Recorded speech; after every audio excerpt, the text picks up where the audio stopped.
இன்னொரு விஷயமும் நான் இங்க சொல்லணும். இன்னைக்கு நம்ம தமிழ்நாடு கவர்மெண்ட் இருக்கிற அந்த நிலைமையை பத்தி நான் உங்ககிட்ட நான் சொல்லணும். கிட்டத்தட்ட 10 லட்சம் கோடிக்கு மேல கடன் வாங்கி வச்சுட்டு போயிருக்கிற இன்னைக்கு அந்த தமிழ்நாடு அரசு இருக்கிறப்போ, கஜானாவை சுத்தமா தொடச்சி வலிச்சு வச்சுட்டு போயிருக்கிறப்போ, தூக்க முடியாத சுமையை ஏத்தி வச்சுட்டு போயிருக்கிறப்போ,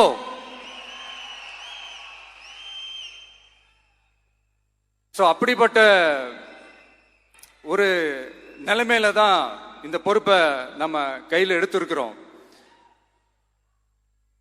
உடனே நீங்க நினைக்கலாம், என்னடா இவர் ஏதோ பொறி வச்சு பேசுறாரா அப்படின்ட்டு. அப்படியெல்லாம் எதுவுமே கிடையாது.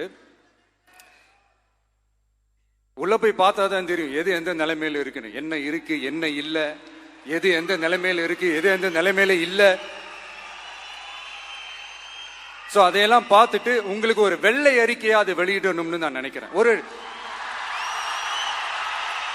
ஒரு டிரான்ஸ்பரண்டான ஒரு கவர்மெண்டா, அதாவது இன்னைக்கு நம்ம தமிழ்நாடு கவர்மெண்ட் இந்த நிலைமையில தான் இருக்கு அப்படின்றத உங்ககிட்ட சொல்லிட்டு I just want to take it forward from there. அதைத்தான் நான் முதல்ல செய்யணும்னு நினைக்கிறேன்.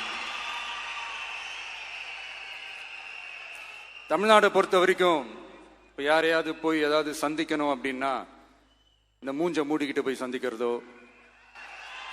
என்ன இந்த மறைமுகமா உங்களுக்கு தெரியாம போய் சந்திக்கிறதோ அப்படிலாம் நான் செய்ய மாட்டேன். எதுவா இருந்தாலும் வெளிப்படையாக ஒளிவு மறைவு இல்லாம தான் நான் செய்வேன். இவ்வளவு பெரிய ஒரு பொறுப்பை என் கையில கொடுத்துருக்கிறீங்க. அதே நேரத்தில் எனக்கு கொஞ்சம் அவகாசமும் நீங்க கொடுக்கணும்னு நான் ரிக்வெஸ்ட் பண்ணி கேட்டுக்கிறேன்.